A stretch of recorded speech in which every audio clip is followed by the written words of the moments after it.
Hello, everyone. Welcome back to the Power of Our Story. I am Jeremy Gronau, excited to be with you here today online and on a recording for everybody who's watching this on YouTube. We will be continuing our journey through the Gospel of John. Today, we're picking up on John chapter 9 as we see that Jesus is going to heal a man that's been born blind.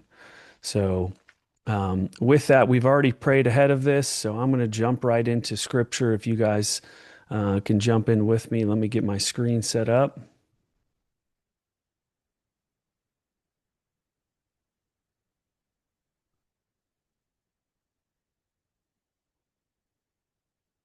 It's always a juggling act. All right. I'm going to start reading out of the ESV as per usual. Jesus heals a man born blind. Verse 1, chapter 9. As he passed by, he saw a man blind from birth, and his disciples asked him, Rabbi, which means teacher, who sinned, this man or his parents, that he was born blind? Okay, notice that they are ascribing this man's suffering to something that his parents did or some type of sin. So cause and effect, right? That's their thinking. There's an effect that we see, there has to be a cause. Okay, let's see how Jesus answers this. And by the way, I'm going to ask you guys, how many of you, this is your default thinking? As soon as something bad happens in your life, where did I sin? Who else sinned? Where's the sin at, right? The diagnosis process starts. Where's the sin? Jesus answered, it was not that this man sinned or his parents, but that the works of God might be displayed in him. Verse 4, we, Jesus is saying plural here, we must work the works of him who sent me while it is day. Night is coming when no one can work. As long as I am in the world, I am the light of the world. Verse 6, having said these things, he spit on the ground and made mud with his saliva. Then he anointed the man's eyes with the mud and said to him, Go wash in the pool of Siloam, which means sent. So he went and he washed and he came back seeing. Verse 8, the neighbors and those who had seen him before as a beggar were saying, Is this not the man who used to sit and beg? Some said, It is he. Others said, No, but he is like him. He kept saying, I am the man, or I am he in other translations. I am he. Kind of sounds similar to what you've heard Jesus say. So they said to him, Then how were how were your eyes opened? He answered, The man called Jesus made mud and anointed my eyes and said to me, Go to Siloam and wash. So I went and I washed and I received my sight. They said to him, Where is he? He said, I do not know. They brought to the Pharisees the man who had formerly been blind. Now it was a Sabbath day when Jesus made the mud and opened his eyes. So the Pharisees again asked him how he had received his sight. And he said to them, He put mud on my eyes and washed, and I see. Some of the Pharisees said, This man is not from God, for he does not keep the Sabbath. So there's an inspection on this miracle, and the inspectors, the ones who are the most religious, this is their response. This man is not from God, for he does not keep the Sabbath. But others said, How can a man who is a sinner do such signs? And there was division among them. So they said again to the blind man, What do you say about him, since he has opened your eyes? And he said, He is a prophet. The Jews did not believe that he had been blind and had received his sight until they called the parents of the man who had received his sight and asked them, Is this your son, who you say was born blind? How then does he now see? His parents answered, We know that this is our son, and he was born blind. But how he now sees, we do not know, nor do we know who opened his eyes. Ask him. He's of age. He will speak for himself. His parents said these things because they feared the Jews, for the Jews had already agreed that if anyone should confess Jesus to be Christ, he was to be put out of the synagogue. Therefore his parents said, "He is of age, ask him." So the second time they called a man who had been blind and said to him, "Give glory to God. We know that this man is a sinner."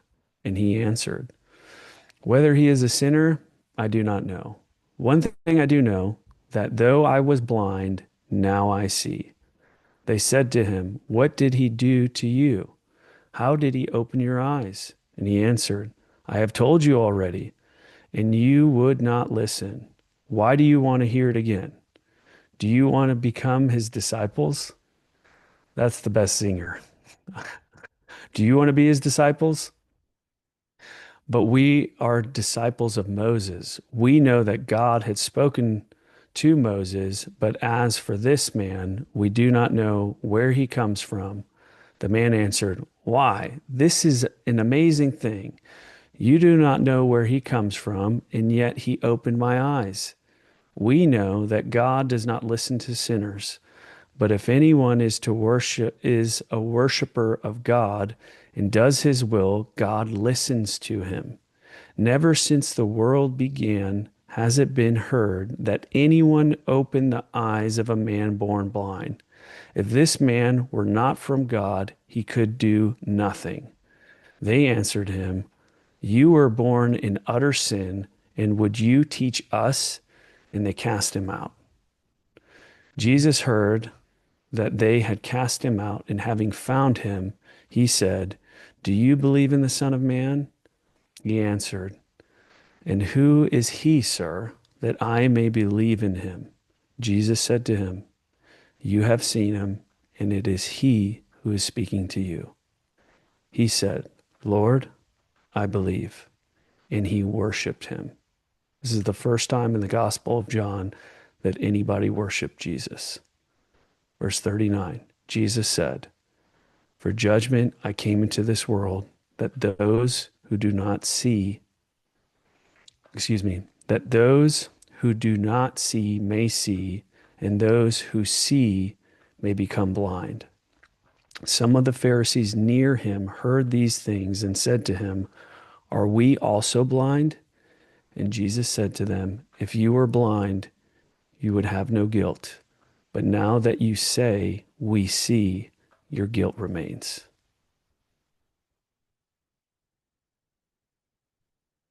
All right. So let's open this up for discussion. What's standing out to you guys? Can anybody summarize this passage in their own words?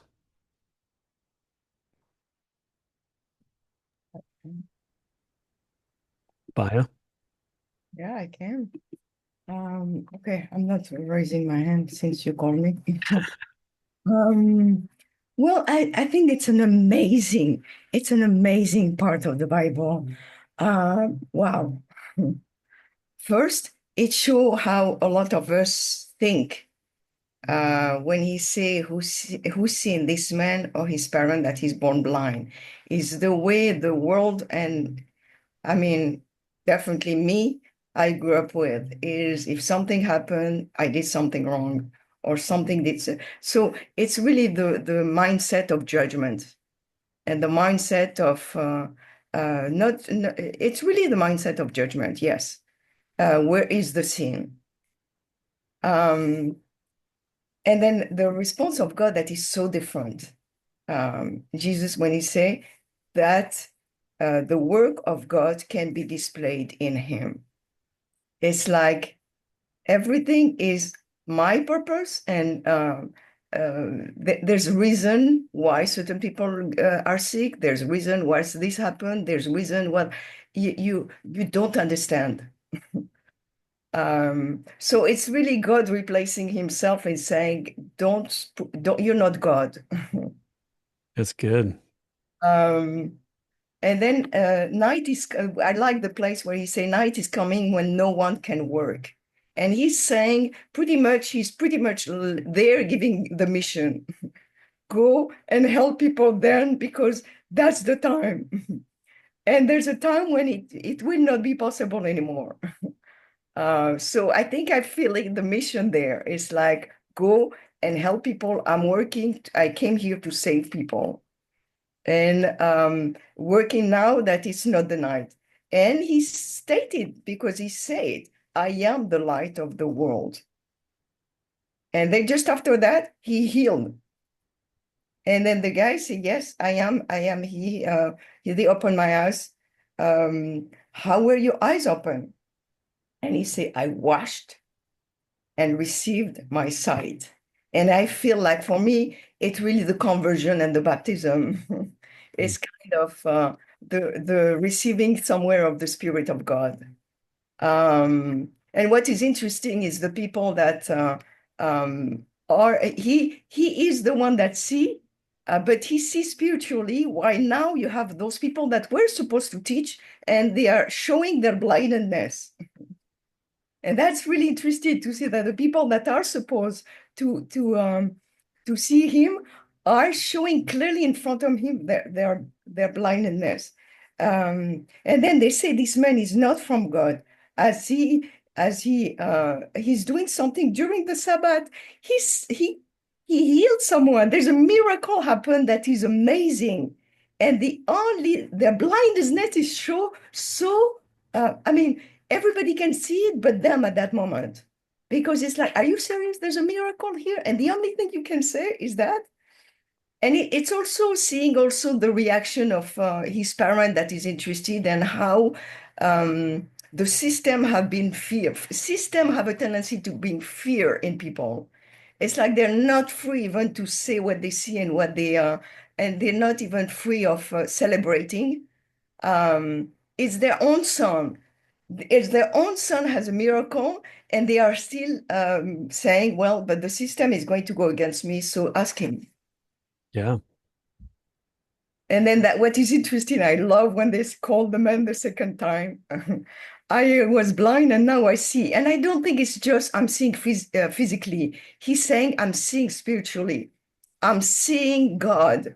And does that make sense? Uh, uh, uh, And then, do you want to be his disciples also? I like that because he's pretty much starting to preach now. He's starting to talk to the teacher and try to help them realize and ask them really question of someone that have understood and is open eye. You do not know where he come from, but then he opened my eyes. um, uh, And then I like the thing is you have seen him. I have seen him. And he say, I believe. It's like it's not conversion is not very complicated. It's really seeing God and then turning to him and say, you know what? Yes, I believe. Yes, I believe. Um, that Yes, and I like the last sentence that these who do not see see, and those who see. And so this is really profound because he's not just saying that the one that don't see see and the one that pretend that they see um, realize that blindness, and then they come and say, "Do you mean we are blind?" And he say, "No, not you." Because you're saying that, you're clearly saying that you understand and you refuse. So no, your guilt is on you. Mm, thank you. Beautiful bio. Well said. Thank you for the summary. I think you're spot on. It's amazing to see the progression in this story, like you called out, where the person who starts out as the most blind actually has the most sight spiritually out of anyone in this chapter. I honestly think this is the best conversion story that we see in the Gospels from somebody who's blind to actually imitating Christ in the best way, even in front of the Pharisees, right? Even being confronted with being ostracized out of his society completely. He had no fear when he confronted the Pharisees, is even mocking them. Do you want to be his disciple? Sounds like you guys want to be his disciple. Like, totally sounds like Jesus to the Pharisees. So I think it's so cool how we see this conversion of a man who receives his sight, then receives faith, and then he starts to worship Christ. And in worshiping Christ, he is imitating Christ in all of his actions, as we see here. It's such a beautiful scene of who claims to have sight is actually blind, but the blind can now see thanks to Christ. So beautiful summary. Thank you, Baya. Sarah, over to you.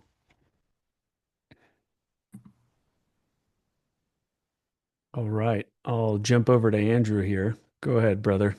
Good to see you. Good to be seen. Thanks for having me.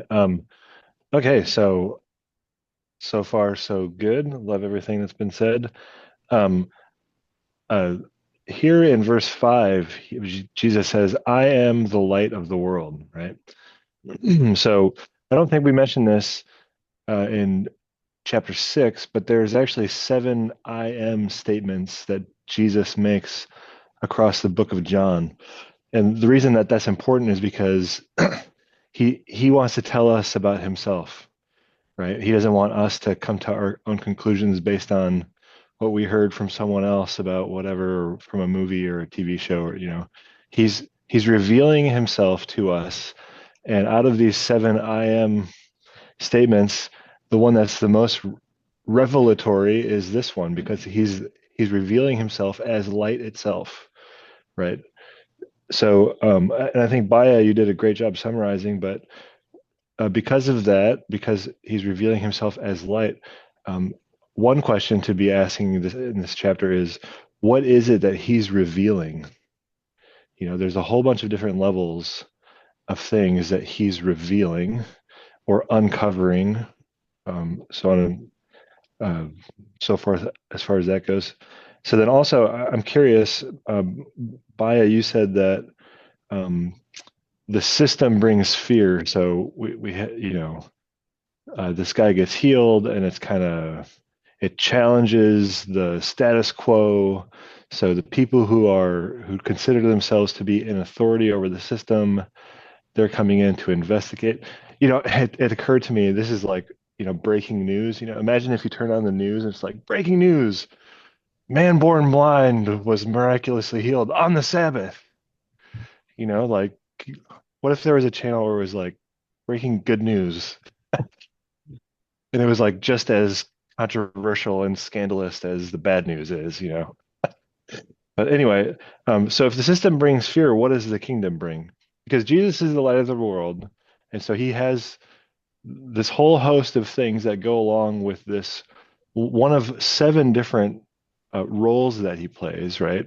So in this particular role, he's revealing things, he's illuminating things, he's uh, what else does light do? It nourishes plants. The light does a whole bunch of different things. It brings heat. So what is he doing there? And then what is he bringing in contrast to fear? So that's my question for you, Baya, is if the world system brings fear, something out of the ordinary happens and it brings a scandal, and everybody responds by trying to protect themselves, and that's certainly what the people in charge are doing here, then what does the kingdom bring? The Um, first word that would come to my mind is freedom. Freedom. Freedom. Hmm. Freedom from fear, freedom from sin, freedom from everything, freedom from all the things that are enslaving us. You could even say freedom from darkness. Yes, yes. I like that. I like that.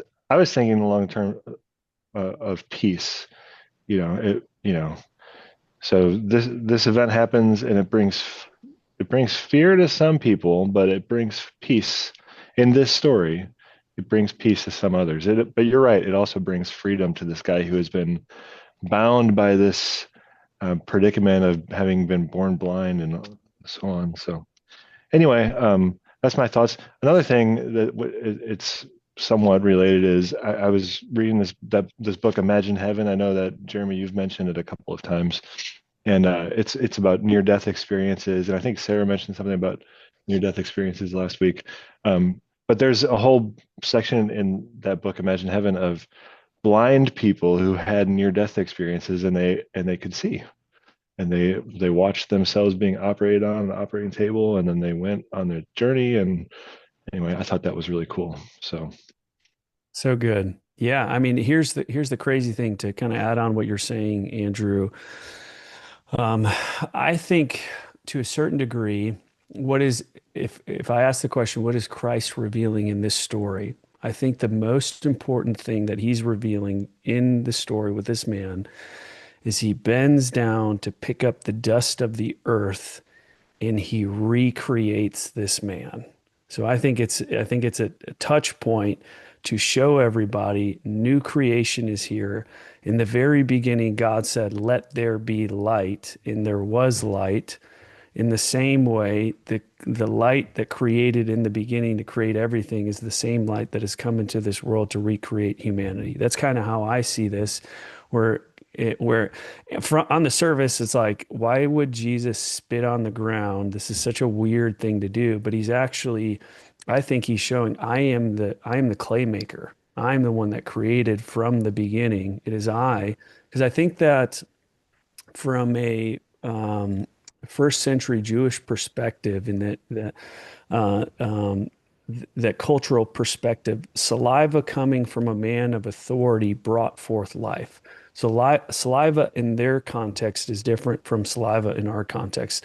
Like if you look at Pharaoh's saliva, or if you look at king's saliva, I know we think of it as like a derogatory thing for somebody to spit, but this, in this culture, in this time period, I see this as the life giver giving life, bringing forth life in the dirt with the power of life of his saliva and putting it on a man to show that he has the power to bring forth light to a man who is in utter darkness, like in the creation narrative. That's kind of how I see it. And he's claiming also, I'm making all things new. That's good. Thank you, Baya. Well, so I'm aware that we've got some people who are exploring the Jesus claims in this group, and people who have have yet to reach certainty on where they stand as far as what they believe about him, and so on and so forth. So, my advice, and I'm so glad that you're here. If you're one of those people, my advice to you is take these 7 I am statements. Maybe start there. It doesn't have to be complicated or mystical or whatever. It's okay. Jesus is claiming these 7 things about himself. First off, what does that entail? And then secondly, do you believe it? I mean, that he says, "I'm the bread of life" in chapter 6. Is he or is he not? It's a bold claim. He says, "I'm the light of the world," right? Later on, he says even more scandalous things, right? So that's something I want to emphasize and just put out there, that C.S. Lewis, he calls this the trilemma. So who is Jesus? He's someone who's making claims like this, like "I am the light of the world." He's either a liar, which is he knows it's not true, but he's saying it anyway. That would make him a liar. Or he's a lunatic, and he's on the same level of someone who thinks that he's a poached egg, right? And then we can dismiss him. Or he's the Lord, and he is who he says he is, and we need to kneel at his feet. And so that's the trilemma: liar, lunatic, or Lord. So we need to pay attention to what he says about himself, and then ask ourselves, do we believe what he says about himself, right? And then the last thing, just to wrap this point up, is uh, if this is true, if Jesus claims are true, it's infinitely important, right? If it's not true, it's of no importance. The only thing it cannot be is moderately important, right? This is the most important thing there is, if it's true. If it's not true, throw it out and stop coming to this meeting, right? But this is not something that you can categorize as of moderate interest. Like, yeah, I'm for that Jesus guy. He's a nice guy, Like, he doesn't allow that with the claims that he makes about himself. So I hope that didn't eat up too much time. Beautifully said. I think that's Pasquale's wager, right? That you're hinting at there a little bit is what are the outcomes of what Jesus's claims are, and what does it mean based on the assessment that you make of those claims? Liar, lunatic, or Lord. Those all have consequences on where you land. And that's a great place to start. Start with his claims about himself. Mhm. Don't get distracted with how old is the world and did the flood happen and all this other stuff. I know that that can be enticing. Start with who did Jesus claim to be? What did he say about himself? That's good. Great, great advice. Thank you, Andrew. Scott, over to you, brother. Yeah, thanks. And Andrew, then, once you start seeing who he says he is and you start seeing what he did do, those things really come to light, right? It makes it so much easier, for lack of a better word, to say, wow, he is who he says he is. Look at the things that he did. And they're also part of history, too. If you go back and just look at the history, it's amazing what we're finding out now through archaeology, finding things that are the people in the Bible that are mentioned. Yes, those were actual people. Those were things that happened, right? So anyhow, what I wanted to say was respond to what Bias said about freedom, right? If you're a woman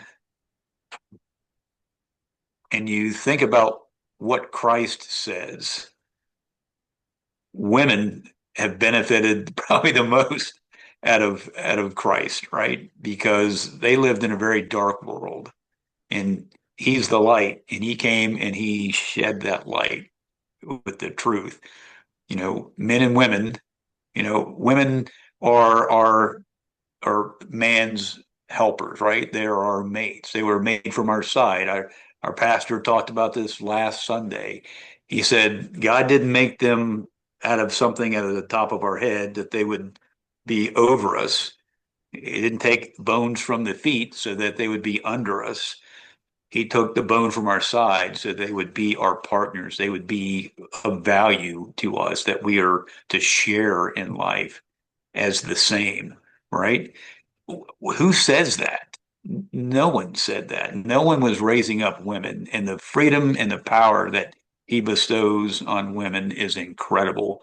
And when I look at the group here, I see the percentages are very heavy to who's in this group, right? We have more women in this group than men.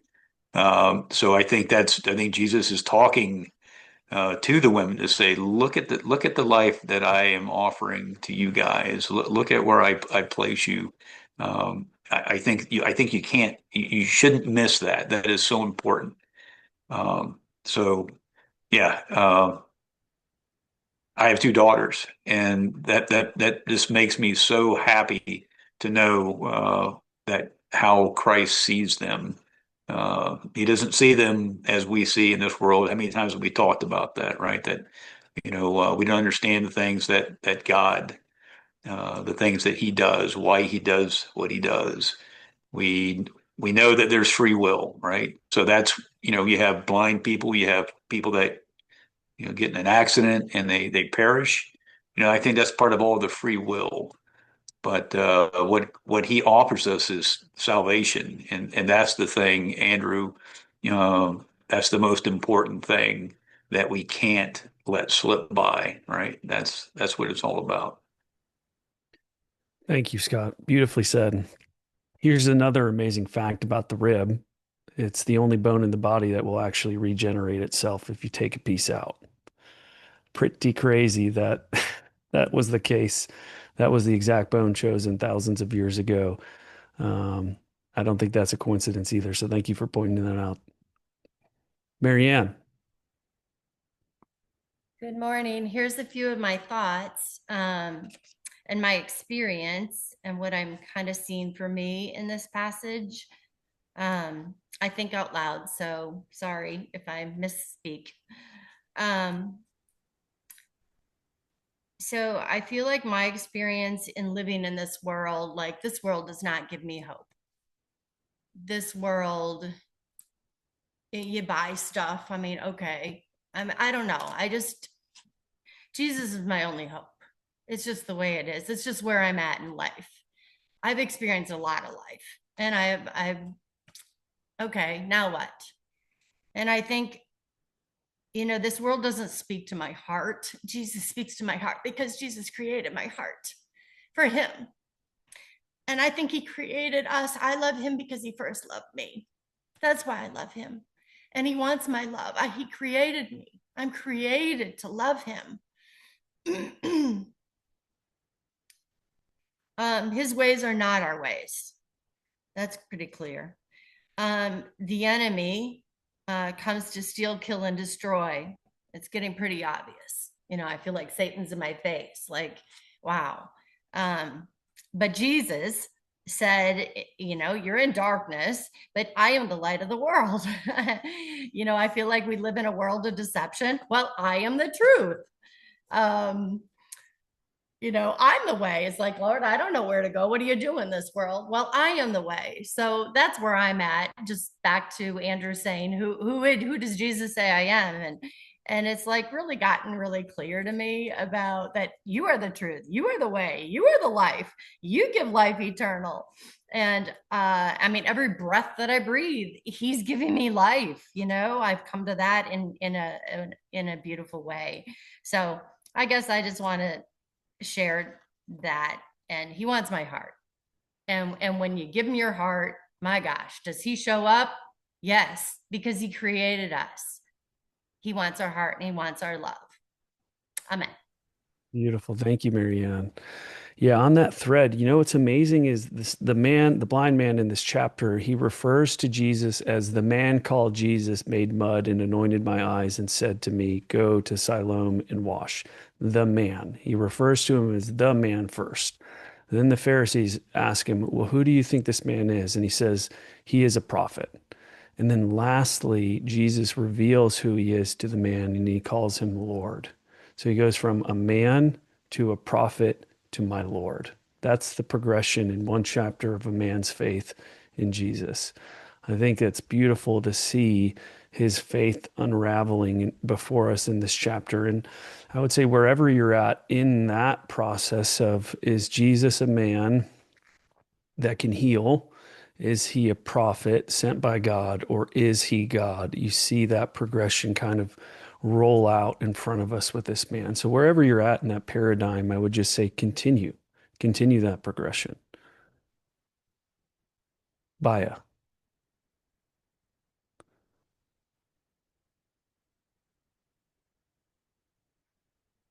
Yeah, I need to get me on the that you can hear. I'm really very encouraged by this group every time. It's just like I wake up super early to come because I feel like it's so inspiring. So I want to thank each one of you. But I wanted also to insist on something that Marianne just talked about. In those, and obviously Andrew too, because he started with that. It's interesting because he doesn't say in those seven I am the bread of life, I am the light of the world, I am the door of the sheep, I am the good shepherd, I am the resurrection and the life, I am the way, the truth, and the life, I am the true vine. He's not saying in any of those I am one of those things. He's not saying I'm one of the light. A lot of people came and said, let me show you the light. This is the light. This is that. He's claiming, I am the light. There's no other light. I am the door to the way. I am the door to come to salvation. I am the door to heaven. I am the good shepherd. That means I am the one that is taking care of you, nobody else. I am the one. I am the resurrection life. And the one way, I think it's also, all of them are very important, but he said, I am the way, the truth, and the life. He is not saying there's other way to come to, maybe every way leads to Rome, but not every way leads to God. He said clearly, he's stating very clearly, I am the only way. And he didn't say I am one of the way. And I think it's one of the thing that a lot of people struggle with. I definitely struggled with before becoming a Christian is what this man say is I believe And I think the statement there is I believe, yes, I believe that you are the way, the truth, and the life. There's no other one. That's it. Thank you, Maya. Well said. Well said. Andrew, I'll come to you and then we can wrap up this portion of the dialogue. So over to you, Andrew. Sounds great. Thank you. Um, yeah, in verse 38, just I liked your little progression of the man, how we saw the man's faith grow throughout the chapter. But in verse 38, he worships Jesus. Mm. You know, and Jesus is the only heavenly being that allows himself to be worshipped. Like all the angels, whenever someone tries to worship them, they're like, please, no, no, no, no, don't do it, you know. But I always wonder, what does that mean? Did he like light a candle and start singing hymns or something? You know, like how did he worship him, right? But Great anyway, question. Wait, that is a great question. I never thought, what did that look like? um, right. We worship you. He's like standing right there, you know. Um, but to wrap up the point that we opened at the beginning of, you know, there's all this investigating going on, and you know, everybody's preoccupied with finding error. You know, who sinned? Was it this guy, or was his parents, or you know, and how that whole paradigm of thinking is being challenged. It's not we're not we're not particularly concerned with whose fault it is. Jesus is not here to determine whose fault it is. He's here to fix it, right? He's here to clean up and heal things. But for us, I think um, that's an important thing that I remind myself whenever I make a mistake or someone else makes a mistake, and I'm tempted to fall into this um, pattern of fixating on whose fault it is, or and blaming, or you know, the whole thing. You know, I think everybody could probably relate to that. So I just want to point out that it doesn't matter who made the mistake or what. None of that matters. What matters is um, turning around, right? So C.S. Lewis talks about this. He's, you know, if you make a mistake in your math calculations, it's of no use to keep going forward. You have to go back to where you made the error and correct that. Otherwise, everything else is going to be wrong. You know, or if I'm driving to Florida from here and I find myself driving north, as soon as I realize that I'm going north, I don't need to stop and figure out when did I start going north, right? Or how did that happen, or whose fault it is.